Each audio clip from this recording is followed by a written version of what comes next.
সুপ্রিয় দর্শক, আপনারা দেখছেন এসপিএন বাংলা টিভি। দেখুন ও সাবস্ক্রাইব করুন এসপিএন বাংলা টিভি, দেশ ও মানুষের কথা বলে। মণ্ডলী, এসপিএন বাংলা টিভির পক্ষ থেকে আপনাদেরকে জানাই অনেক অনেক প্রীতি ও শুভেচ্ছা। সাথে আছি আমি শাহরুল ইসলাম। আজিজুল হক মিন্টুর তথ্যচিত্রে বিস্তারিত। আপনারা দেখছেন এসপিএন বাংলা টিভি সংবাদ। আজ 4 অক্টোবর 2024 গুলশানে এসএ টিভির স্টুডিওতে দেশের সমসাময়িক বিষয় নিয়ে মিডিয়া সাংবাদিকদের সাথে সৌজন্য সাক্ষাৎ। বিশিষ্ট সমাজসেবক ও বিশিষ্ট ব্যবসায়ী এসএ পরিবহন এবং এসএ গ্রুপ অফ কোম্পানিজের ব্যবস্থাপনা পরিচালক সালাহউদ্দিন আহমেদ এর বিশেষ সাক্ষাৎকার। বিস্তারিত দেখুন এবং শুনুন। এসপিএন বাংলা টিভি দেখুন, লাইক করুন, শেয়ার করুন, সাবস্ক্রাইব করুন, আমাদের সঙ্গে থাকুন। আচ্ছা, আমরা দেখেছি আপনি আমাদের সাথে সবসময় একটি সৌজন্য সম্পর্ক বজায় রাখেন, যার জন্য আজকে আমরা এসেছি আপনার স্টুডিওতে আপনার সাথে কথা বলার জন্য। তো আমার যে একটি প্রশ্ন ছিল, সেই প্রশ্নটি হচ্ছে 16 বছরের আন্দোলন আর ছাত্রদের আন্দোলন যোগসূত্রে স্বৈরাচারী শেখ হাসিনার সরকারের পতনের আপনার মন্তব্যটা কি, সেটা একটু আমরা জানতে চাচ্ছি। ধন্যবাদ আপনাদের সকলকে। তবে আমাদের গত 16 বছরের যে আন্দোলন, শেখ হাসিনা আওয়ামী লীগ সরকারের বিগত 16 বছর যেভাবে দেশ পরিচালনা করেছেন, এই পরিচালনার নেপথ্য যদি খুঁজতে হয়, মানুষের মধ্যে বিগত দিনগুলোতে মানুষের পুঞ্জীভূত ক্ষোভের বহিঃপ্রকাশে ঘটেছে হলো লাস্টে যেটা ছাত্র জনতার আন্দোলন। তাদের যে আন্দোলনটা ছিল, সেই আন্দোলনটা যৌক্তিক দাবি ছিল তারা যেন সঠিকভাবে যে বৈষম্য বিরোধী যে আন্দোলন, তো সেখানে তারা যে দাবি দিয়েছিল সেটাকে তারা অ্যাকসেপ্ট করতে দেরি করেছে এবং যেভাবে গণহারে পুলিশ দিয়ে এবং বিডিআর দিয়ে যেভাবে মানুষকে হতাহত করেছে এবং মানুষকে নির্বিচারে খুন করা হয়েছে, তারই বহিঃপ্রকাশের প্রেক্ষিতে কিন্তু আপনার এই আন্দোলনটা ফলপ্রসূ হয় এবং এক দফাতে আসে।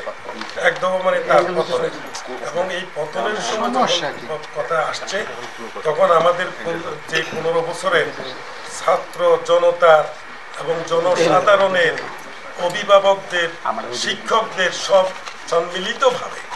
সম্মিলিতভাবে তারা একসাথে রাস্তায় নেমে আসছে এক দফার আন্দোলনে। যে স্বৈরাচার বললে তাকে একটু ছোটই মানায়, এটা হলো গণহত্যাকারী, যেখানে 15 বছরে হাজার হাজার লোককে খুন করেছে, সেই গণহত্যাকারী হিসেবে তাকে চিহ্নিত করা হয়েছে। এবং আমরা যারা ব্যবসায়ী মানুষ, আমরাও জানি অনেক কিছু।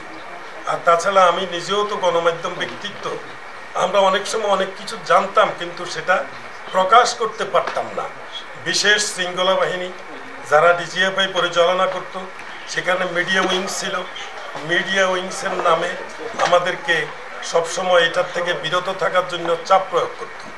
অন্যদিকে যখন এইভাবে করতে করতে এক সময় দেখেন, আমি এসএ টেলিভিশন বাংলাদেশে এসছে, আমরা ফুল এইচডি টেলিভিশন নিয়ে আসছি। আমার দুইটা সিট দিয়েছেন জি, এবং এই দুইটা দিয়েছেন জি, একটা হইলো গাড়িতে আর একটা হইলো পোর্টেবল, দুইটাই অকার্যকর।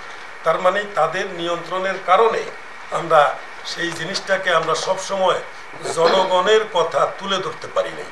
তো জনগণের কথা যদি আমরা তুলে ধরতাম এবং শেখ হাসিনা যদি তার নীতিতে যদি সঠিক রাষ্ট্র পরিচালনার মতো যদি মন মানসিকতা থাকতো, তাহলে কিন্তু তাকে আজকে যেভাবে পালাতে হয়েছে এইভাবে পালাইতে হতো না।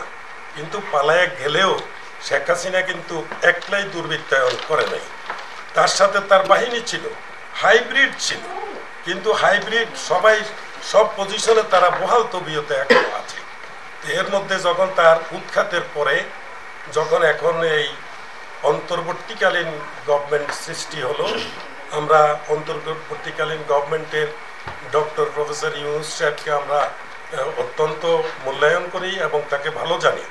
তো সেখানে তাদের যে প্রথম মানে শপথ নেওয়ার পরে যে কর্মকাণ্ডগুলি করা তাৎক্ষণিক উচিত ছিল, সেটা করা হয়নি।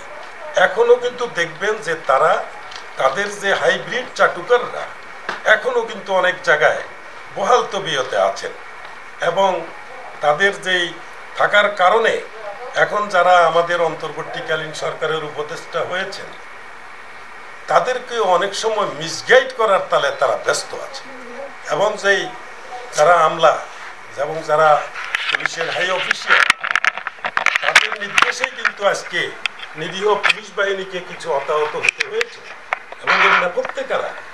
পুলিশের নামে যে কলঙ্ক লেখন হয়েছে, এটা তো আমি মনে করি যে এটার হুকুমদাতাকে আমরা হুকুমদাতা এখনো ধরতে পারি না। হুকুমদাতা তো প্রধান আসেনি, কিন্তু এটা বাস্তবায়নকারীকে হাই অফিসিয়াল যারা তাদেরকে সমাজ করতে।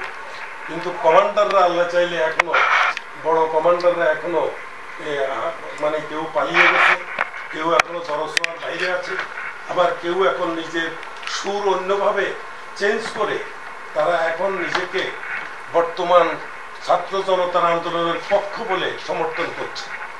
এই জিনিসগুলো যখন আপনারা অ্যানালাইসিস করবেন, আমরা প্রিয় সাংবাদিক ভাইয়েরা অ্যানালাইসিস করলে এই থলের বিড়াল বেরিয়ে আসবে যে কে আজকে তাদের এক সময়ের সহযোগী আর আজকে তারা এখন কোথায় আছে।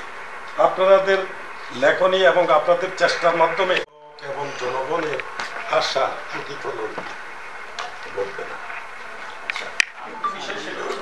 আন্দোলনে আপনার প্রত্যক্ষ ও পরোক্ষ সাহায্যে সহযোগিতা কি ভূমিকা ছিল সেই বিষয়টা যদি একটু বলেন। আসলে দেখেন, আমি তো গত 15 বছরে আমি নিষ্পেষিত। আমাকে কয়েকবার ডিজিএফআইতে ডেকে নিয়েছিলেন। 2000 আপনারা মনে হয় আপনারা জেনেছেন এটা, যে আমার কতগুলি কোম্পানি আমি পরিচালনা করি। যখন ডিজিএফআই যে আমাকে ডেকে নিয়ে 4-5 দফা ডেকেছেন যে আমাদের এখানে দিগন্ত অথবা চ্যানেল 1-এর সাংবাদিক আছে, এদেরকে বিতাড়িত করে দেয়া।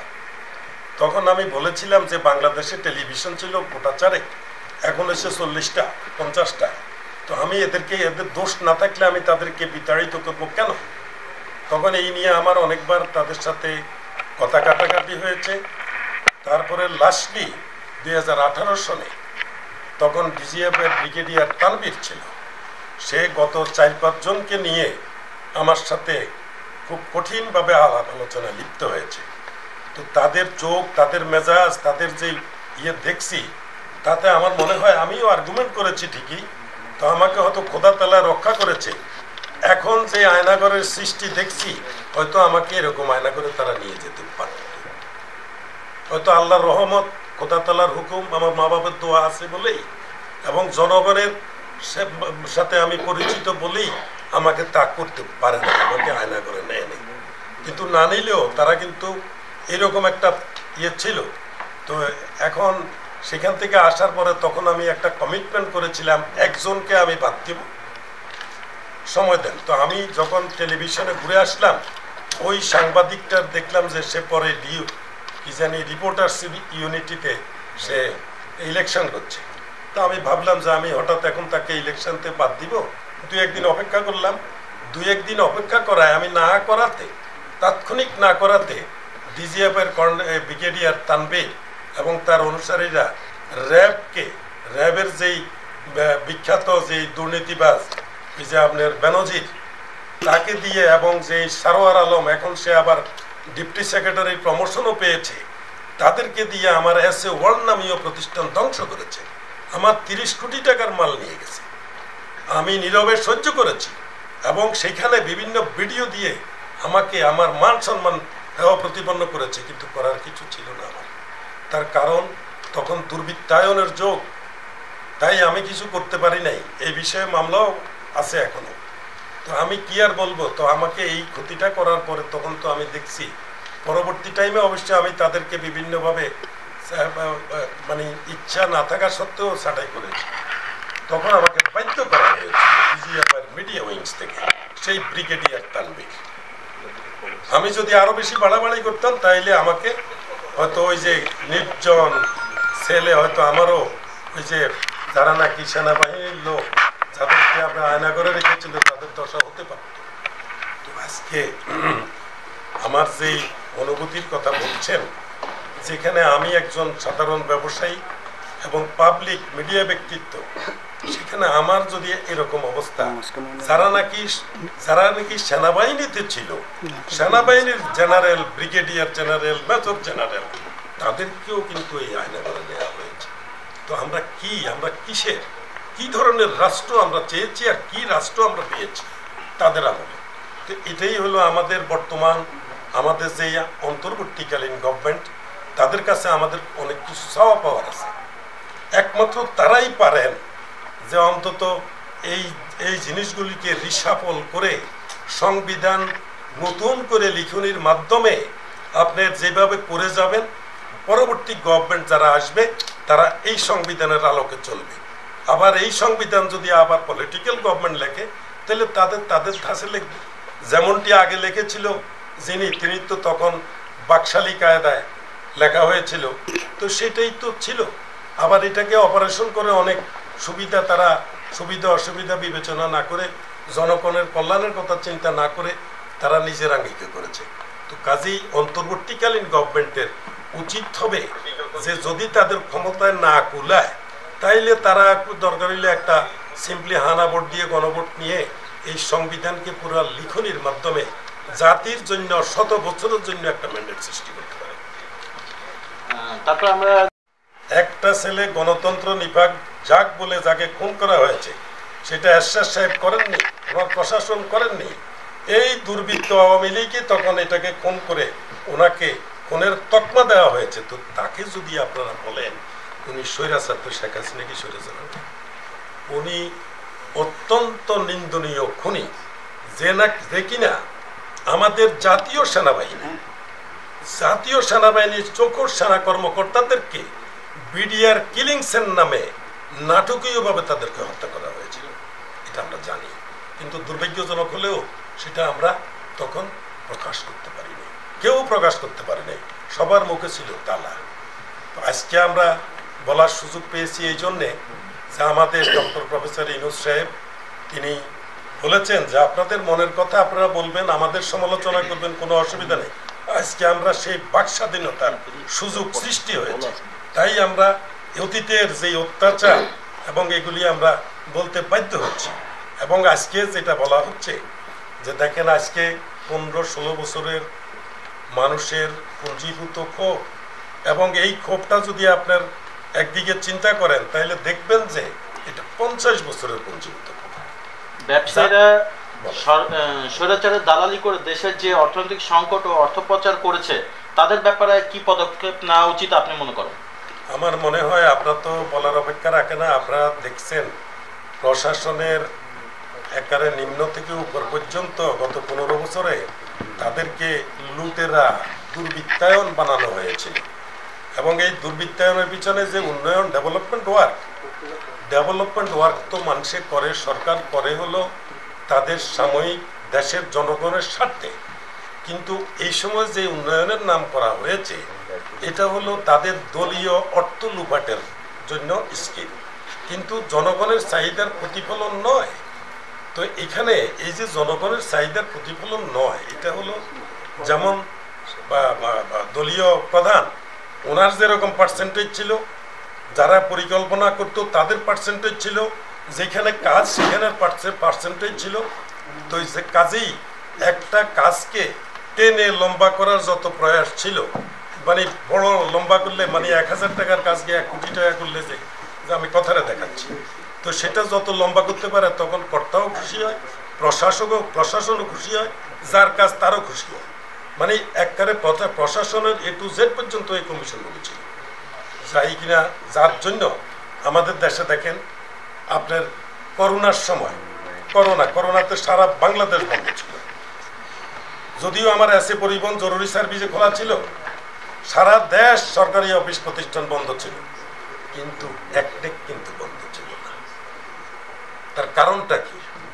ওইটাই তো লাভের জায়গা। আজকে যারা দুর্বৃত্তায়ন করেছে ছাগল কাণ্ড আপনারা দেখেছেন যে আমি আজকে 45 বছরের পুরনো ব্যবসায়ী, আমি 5-6টা কোম্পানি পরিচালনা করি, আমি 20,000 টাকা দিয়ে খাসি কিনতে পারি না, আর সেই খাসি একটা কাস্টম কর্মকর্তা 15 লাখ টাকায় খাসি কিনে, এটা ভাইরাল হয়েছে, আপনারা দেখেছেন। তো কাজেই দুর্বৃত্তের তো একটা সীমারেখা আছে, দুর্বৃত্ত করে স্বল্প পরিবারের তো একটা মানানসই ছিল, এমন দুর্বৃত্তায়ন করেছে যে সারা দেশকে, আমাদের জনসাধারণকে, আমরা ব্যবসায়ীকে রাস্তায় নামাইছি। আমাদেরকে জাতীয় রাজস্ব বোর্ডের কথা যদি আসি, জাতীয় রাজস্ব বোর্ড এমনভাবে তার দ্বারা পরিচালিত হয়েছিল যে আমাদের ব্যবসায়ীদেরকে একেবারে নিষ্পেষিত করা, ট্যাক্সের পরিমাণ এত বাড়াইছে, হোল্ডিং ট্যাক্স বাড়াইছে, আর একটা ঢাকা সিটিকে 2টা ঢাকা সিটি করেছে। 2টা ঢাকা সিটি কেন করা হয়েছে? তার দুর্বৃত্তায়নের কারণে। ঢাকা সিটি একটা থাকবে এবং থানা করাইছে, একটা থানারে 2টা 3টা থানা করাইছে। এইটা হলো তার দুর্বৃত্ত এবং জনসাধারণের ক্ষতি সাধন করে অনৈতিকভাবে অর্থ লুপাটের জন্য আর কেউ যেন কোনো রকমের মুখ খুলতে না পারে সেটা মুখ বন্ধ করার জন্য এই প্রয়াস। দেখুন, এখানে যেহেতু আপনি সমসাময়িক বিষয় নিয়ে কথা বলছেন, এখানে আমার একটি প্রশ্ন হচ্ছে, বর্তমান সরকারের কর্মকাণ্ড নিয়ে আপনার ভূমিকা এবং পরামর্শ কি, যদি আমাদের একটু জানাতেন আপনি। জি, আসলে এটা একটা ইম্পর্টেন্ট কথা। আমার কথা হলো, আমাদের প্রফেসর ডক্টর ইউনূস সাহেব যেভাবে আমাদের বাক স্বাধীনতা দিচ্ছেন, আমরা সবাই কথা বলছি, আপনারা আরো যারা ব্যবসায়ী আছে তাদেরকেও নিচ্ছেন। এই যে কথা বলার অধিকার থেকে ওনারা জানবেন যে কিভাবে রিফর্ম করা দরকার। তো রিফর্ম যদি ওনারা করেন, ওনাদের কাছে আমাদের এই চাওয়া যে আজকে মনে করেন ডিসি নিয়ে একটা কেলেঙ্কারি ঘটেছিল না, কেন ঘটল? বিগত গভর্নমেন্টের সময় ডিসিরা যে দিনের ভোট রাত্রের ভোট, আবার বিনা ভোটে 2% ভোটারে আবার হাই গ্রেড দেখে, তারা কারা করেছে? ডিসি, এসপিরা। তো হে ডিসি নিয়োগে একটা কথা আসছিল সেখানে, কিন্তু সেখানে একটা ডিসি দিয়া 4টা ডিস্ট্রিক্টের এখন খুঁজে বের করতে হবে। এখন আমরা যদি এই গভর্নমেন্ট যদি এগুলি খুঁজে বের করে যদি তাদেরকে পদায়ন করা না যায়, তাইলে আমাদের ছাত্র জনতার আন্দোলন, গণ অভ্যুত্থান কাছে আসবে না। তাইলে দেখা যাবে যে আরেকটা অভ্যুত্থান লাগবে, আরেকটা অভ্যুত্থান যেভাবে এটা 50 বছরের 16 বছর না 50 বছরের ক্ষোভের পরেই প্রকাশ। তো আরেকটা অভ্যুত্থান আসতে তো টাইম লাগবে 25 বছর, তাই না? তো কাজেই ওনাদেরকে এমন সিস্টেমে দেশটা পরিচালনা করতে হবে যাতে কিনা আমরা আমাদের দুর্বৃত্তায়নের সুযোগ যেন এই কোনো প্রশাসনে যেন না ঢুকে, আমরা ওইভাবে করব। আরেকটা কথা এখানে বলতে হয় যে আপনারা জানেন, আপনারাও অবগত আছেন, নিয়োগ বাণিজ্য থেকে শুরু করে আগুন লাগার কাজ থেকে শুরু করে সব কিন্তু করতে হইলো আমাদের সরকারি সোর্সেরা। কেন করতো? তার প্রত্যেকটা জিনিসে তাদের লাভ ছিল। একটা আগুন লাগাবার ঘটনায় তারা হাজার হাজার কোটি টাকা বেনিফিটেড হতো। আমি এখন স্বল্প কথা তো বলতে পারবো না, তবে এটা ব্যাপক অর্থে যদি আরো সময় কথা হয় আমি তার ব্যাপক দিতে পারবো যে কোন লাভের কারণে আগুন লাগতো না, আগুন লাগাইতো। আমার আরেকটি প্রশ্ন হচ্ছে, দেখুন বাংলাদেশে অনেকেই কিন্তু বিশিষ্ট ব্যক্তিগণ অনেক নির্বাচন নিয়ে কথা বলছে। যেহেতু আপনি একজন বিশিষ্ট ব্যবসায়ী, সমাজসেবক এবং আপনি একজন ব্যক্তিত্ব খুব ভালো মানুষ, তো সে বিষয়ে আমার যে প্রশ্নটি সেটা হচ্ছে, দেশের নির্বাচনের ব্যাপারে আপনার মন্তব্য কি? নির্বাচনের ব্যাপারে এটা সত্য যে ওনারা রিফর্ম করবেন, যেটা আমি আগেও ধারণা দিছি। ওনারা যেটা রিফর্ম করবেন, ওনারা এমন একটা গভর্নমেন্ট গণ অভ্যুত্থানের কারণে সৃষ্টি হয়েছে, এটা আমি মনে করি খোদা তাআলা সৃষ্টি করে গেছে। এই সৃষ্টির মাধ্যমে ওনারা যদি এটাকে ফলপ্রসূ করতে হয়, ফলপ্রসূ করে যেটা বললাম সংবিধান লেখন, তারপর সবকিছু রিফর্ম করুন, রিফর্মের মধ্যে সঠিক লোককে সঠিক জায়গায় নির্বাচিত করুন, এবং তারপরে আমাদের ছাত্র জনতা চাকরি পাচ্ছে না, দুর্বৃত্তরা কেন আমার চেয়ারে বসে চাকরি করবে? কাজে এখন উচিত হবে বেছে বেছে, ওই যে বিগত দিনে এই যে আমাদের এই যে আগে প্রধানমন্ত্রীর উপদেষ্টা ছিল স্টিমাম, সেও বলেছে কিভাবে তারা বিসিএস এর পাশ করাইতো, সেটা আপনারা অবশ্যই সাংবাদিক আপনারা জানেন। তো কাজে ওই সমস্ত সময়ে যারা নাকি ওই আপনার এই বিসিএস পরীক্ষায় যারা ভাইভাতে যে সিলেক্ট হয় নাই, এদেরকে ডেকে আবার পুনরায় তাদেরকে চেক করেন, চেক করলে ওখান থেকে ভালো মেধাবী বের হবে, তাদেরকে আইনে পদায়ন করেন না, অসুবিধা না। তাদেরকে পদায়ন করলে তো আমার অর্থবিহীনভাবে, মানে কোনো অর্থ ছাড়া আমাদের এই আগের সময়ে যদি বলতে হয়, এটা তো 2 দিন বললেও শেষ হবে না। এক একটা পোস্টিং লক্ষ লক্ষ টাকা, লক্ষ কোটি কোটি টাকা। তো যারা নাকি লক্ষ লক্ষ টাকায় চাকরি পায়, কোটি কোটি টাকায় চাকরি নেয়, তো তারা কি করবে? তারা যে ওই যে ডাকাতি শুরু করে, জনগণের উপরে অত্যাচার, রোলিং নির্যাতন। তো কাজে কাজেই এই গভর্নমেন্টের উচিত হবে যাদেরকে আমরা নিযুক্ত করব তারা যেন বিনা পয়সায় যেন তারা চাকরি পায়, বিনা টাকায়, বিনা ঘুষে যেন তারা চাকরি পেতে পারে। আমরা সেই রাস্তাটা তৈরি করতে হবে। আমরা আরেকটি বিষয় দেখছি, সেটা হচ্ছে সরকার পতনের পর থেকে আপনার মিডিয়াতে আপনি যে বক্তব্যগুলো দিয়েছেন, জনগণের মধ্যে এর কোনো প্রতিক্রিয়া কি আপনি লক্ষ্য করেছেন? আমি দুঃখজনক হলেও সত্য, আমি 5 তারিখেই যখন ওনার জানলাম যে উনি পলায়ন করছেন, তখন আমি আমার লাইভে এসে আমি কয়েকটা কথা বলেছি এবং যা বলেছি এবং তা সত্য। এটার প্রতিফলন আমি সেখানে বলেছিলাম, তো এটার প্রতিফলন আমি দেখতে পাচ্ছি। যেমন আমাদের যদি বলতে হয়, আমাদের বাইরের মিডিয়া এবং আমাদের দেশি মিডিয়া এই কথাগুলি তুলে ধরতেছে, যেমন সংবিধান সংশোধনকরণ অথবা সংবিধান পুনর্লেখন ইত্যাদি ইত্যাদি জিনিসগুলা, তার প্রতিফলন আমরা একটু দেখতে পাচ্ছি। যে আমরা যেটা বলছি, যেমন তো এটা কোরআনের বাণী না, আর কোরআনে এটা কোনো ওহী নাজিল হয় নাই। এই যে সংবিধান, এটা তো মানুষের সৃষ্টি ছিল, কাজে এটা পরিবর্তনযোগ্য। এটা আমাদের এখন আমাদের করতে হলে কিভাবে করতে হবে, আমাদের গণমানুষের নিয়ে, যদি ওনাদের ক্ষমতা না থাকে তো একটু গণভোট দেওয়া, হানা ভোট দিয়ে 1 মাসের দিয়ে তো করা যায় নাকি। আরেকটা কথা এখানে বলতে হয় যে আজকে তারা হাজার হাজার লোককে, বিএনপির একটা লোক বা জামাতের লোক বা অন্য লোক যারা তাদের বিরুদ্ধে সঠিক কাজ করে নাই, নিরপেক্ষ ছিল, তাদেরকে 50 মামলা, 100 মামলা, 500 মামলা পর্যন্ত আছে। এই যে মামলাগুলি দিয়ে মানুষকে কোর্টের মধ্যে রেখেছে, এটা তো অনৈতিক, এটা তো মিথ্যা। তো আমরা তো নিজে জানি এটা মিথ্যার জন্য আবার কোর্টে দাঁড়াইতে হবে কেন? এই কোর্টটা তো তারই বানানো, এই কোর্টটা তো তৎকালীন দুর্বৃত্তের সময়ে তাদের নির্দেশে বানানো। কাজেই এই মামলা যেগুলি জনসাধারণের মামলা ব্যতীত যেগুলি আপনার হয়রানিমূলক মামলা, এগুলি টোটাল আপনি এক ডিসিশনে উঠতে পারে। যদি আমি থাকলে তো আমি এক ডিসিশনে শেষ করে দিতাম, এক ডিসিশনে।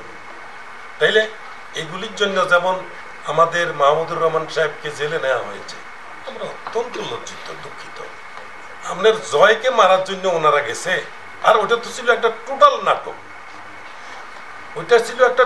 নাটক, এখন তো দেখতে পাচ্ছি যে গ্রেনেড হামলা, এটাও আর একটা নাটক, বিডিআর হত্যাকাণ্ড, এটাও একটা নাটক, হোলি আর্টিজান, এটাও একটা নাটক। আমরা কি নাটকের কাজ করব? এটা তো অত্যন্ত দুর্ভাগ্যজনক। তো আমি কথাটা ওদিনকে আমি আনন্দের বশীভূত হয়ে বলি, যেমনি বলি এটা সঠিক। যেমন আজকে আমাদের মাননীয় সাবেক প্রধানমন্ত্রী সে বেগে গেছে, যদি জন আন্দোলনের মাথায় যদি তাকে দেশে থাকতো, সেফ কাস্টডি তো থাকতে পারতো। সেফ কাস্টডিতে থাকলে কি হতো? তারা মেরে ফেলতো, ওইটা তো সেনাবাহিনীর এত অধিকার আছে, তারা রাখতে পারতো। রাখলে কি হতো?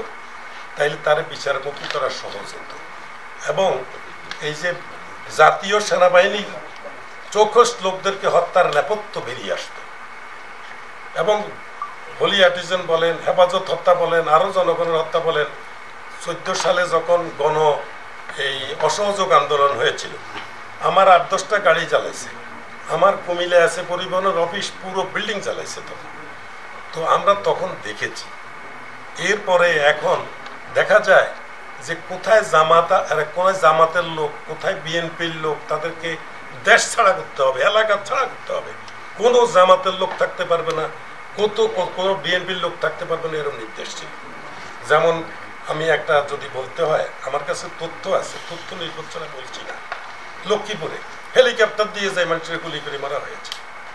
এবং আপনার সাতক্ষীরায় আপনার কোনো এক এসপি তার সামনে সে নিজেই গুলি করে মারছে, এবং বলছে যে আমি শুনেছি যে এদেরকে মারতে হবে না, জামাত এবং বিএনপি, সে নাকি প্রধানমন্ত্রী শেখ হাসিনার সাথে সাবেক, তার সাথে কথা বলে গেছে। তো এসপি বলছে আমাকে কেন আপনার সাতক্ষীরা দিলেন, আমার তো 20-50 জন লোককে আমি খেয়ে ফেলতে হবে। কি বলে 20-50 জন? হাজার হাজার না, কেন একটাও বিএনপি আছে আমার করতে পারে, এরকম কত আমরা শুনেছি। তো সেখানে যে গণহারে যে আমাদের জাতীয়, আমাদের জনপ্রতিনিধি না হোক, এলাকার লোক কেউ না কেউ কোনো স্বার্থে হোক বা স্বার্থের বহির্ভূত হোক, কেউ অনুসারী থাকে, তাদেরকে খুন হয়ে যাওয়ার জন্য, তাদেরকে এইভাবে নৃশংস হত্যা করতে পারে না। হাজার হাজার লোক ওই সময় হত্যা হয়েছে পুলিশের মাধ্যমে। আর পুলিশের মাধ্যমে হত্যা হয়েছে, কিন্তু আমরা দোষ স্বীকারে পুলিশ হতাহত হয়েছে, পুলিশের বদনাম হয়েছে, কিন্তু আসলে তারা বদনামের বাগী হয়েছে বটে, কিন্তু তার হুকুমদাতা কে ছিল। আবার বিডিআরের কথা বললে আমরা তদ্রূপ পাবেন। আবার গতকালকে আমি বিডিআরের একটা প্রেস কনফারেন্স, আপনারা জানেন কিনা, আপনারা গেছেন কিনা জানি না, ওনার কাছেও শুনেছি কয় যে ওনারা বিডিআর গুলি করেনি। আমাদের এই যে বিটিভির সামনে এবং আপনার এই মধ্যবাড্ডায় এবং আপনার যাত্রাবাড়ি কারা গুলি চালিয়েছিল যখন পুলিশ পারে নাই, তখন বিডিআর, এবং বিডিআর তখন তাদেরকে উঠাই দিছে। কিভাবে উঠেছে? তো বিনা গুলিতে। উনি যে কথাটা প্রেস কনফারেন্সটা করেছেন, আমি থাকলে ওনার তো এই প্রশ্নটা করতাম যে এটা তো আপনি সঠিক বলেন, কে যে ওই হিন্দি ভাষায় কথা বলছে কে? আমারও তো অনেক লোক সাক্ষী দিচ্ছে যে বিডিআরের আপনার মধ্যবাড্ডায় এবং আপনাদের বিটিভির সামনে উর্দু ভাষায় কথা বলে, হিন্দি ভাষায় কথা বলে। আমার স্টাফরা যাইতেও শুনছে, এবং আমার এখানে গাড়িও ভাঙছে, আমার টেলিভিশনের ক্যামেরাও ছিনতাই করছে, ক্যামেরাও ভেঙে দিচ্ছে, আমার লোকরে আহত করা হয়েছে, লোক মানে সাংবাদিকদেরও আহত করা হয়েছে। কারা করছে? বিডিআরের দৌড়াবিতে এবং বিডিআরের কোন খারাপিতে, এবং ওনারা বলছে যে সব পুলিশ মারছে। আরে পুলিশ তো মারছে, এটা ঠিক আছে, কিন্তু পুলিশ যখন নাকি পালাইয়া যখন বিল্ডিং এর ছাদে উঠছে বাঁচবার জন্য, তখন কে গেছে? তখন তো বিডিআর গেছে। বিডিআর হেলিকপ্টার থেকে তাদেরকে সেভ করেছে, তারপরে ওই পুলিশ গিয়ে সেভ করেছে, কিন্তু তারপরে বিডিআর যে সেখানে গোলাগুলি চালিয়েছে। তো এগুলি তো হাস্যকর কথা বলে নিজের খোলসটাকে চেঞ্জ করা, এটা অনুচিত।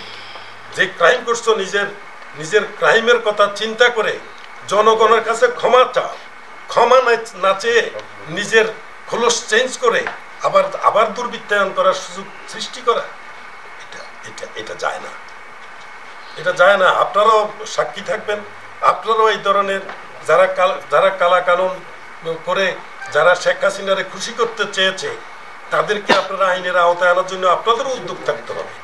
আমি একজন ব্যবসায়ী, আমি মিডিয়া ব্যক্তিত্ব, আমি জানি, আপনারাও জানেন। আমার কথা হইলো, এখন অপরাধ যে করে, যেমন আমি একজন অপরাধ করলো আমার প্রতি, আমি যদি প্রতিবাদ না করি তাহলে আমি সম না হইলেও কাছাকাছি অপরাধ। কাজেই আমি সত্যকে আমি ছাড়বো কেন?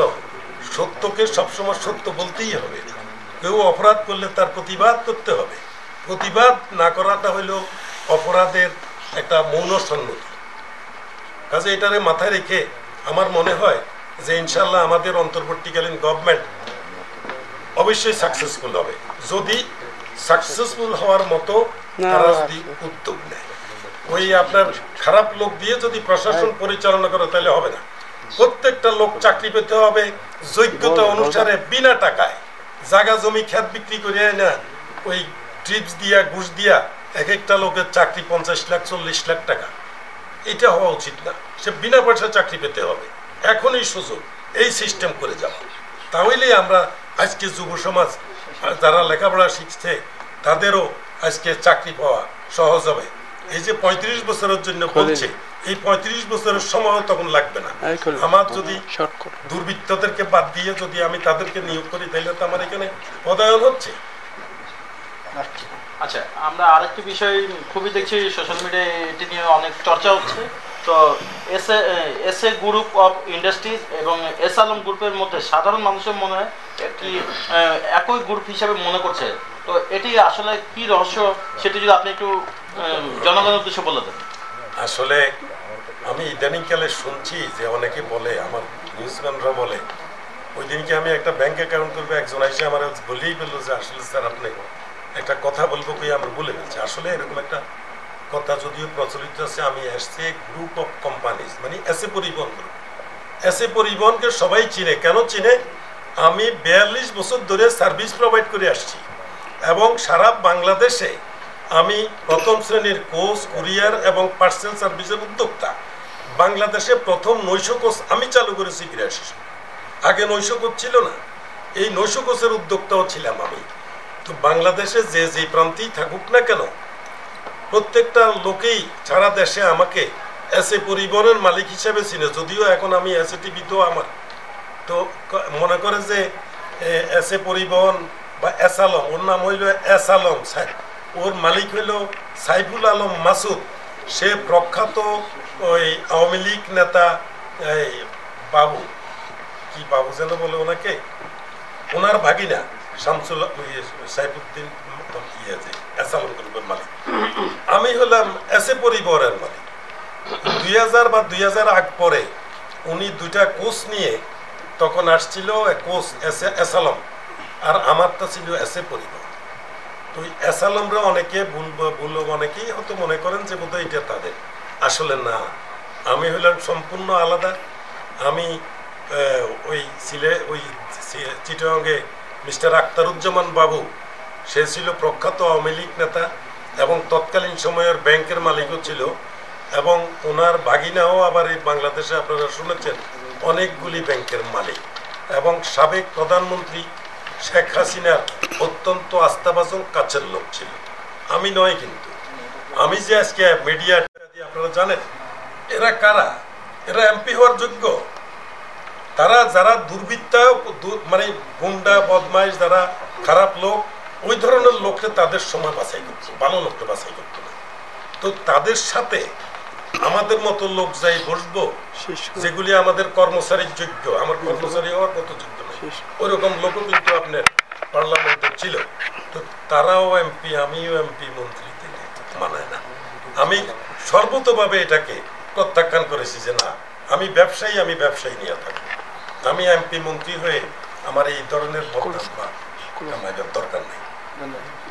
ধন্যবাদ আপনাকে, অনেক অনেক ধন্যবাদ আমাদেরকে সময় দেওয়ার জন্য। ধন্যবাদ আপনাকে, বিশেষ করে ধন্যবাদ আমাদের মতো সোশ্যাল